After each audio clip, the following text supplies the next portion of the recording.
the Hindu way of life, Hinduism, our land of Bharat, made sure the people in the Western society had a different outlook towards our country. For me, Swami Vivekananda represents fearlessness, self-belief, spiritual strength, and service to humanity. Tributes to Swami Vivekananda ji. Live long Viswaguru Bharat, particularly Vivekananda way of making Viswaguru.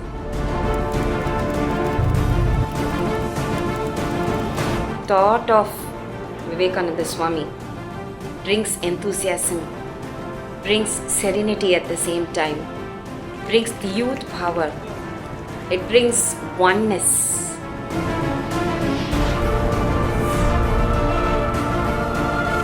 Vikshit Bharat also means people live a rich life. So you need richness, you also need harmonious life along with it. So this can happen only if the youth believe the concept, the message of oneness is true, and we live by that ideal.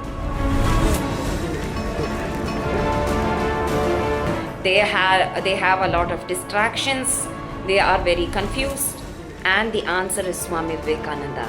However, now we have to regain the glory, the lost glory, by following Swami Vivekananda's ways and deeds. One of Swami Vivekananda's greatest gift to humanity was bringing to limelight the Advaita Vedanta.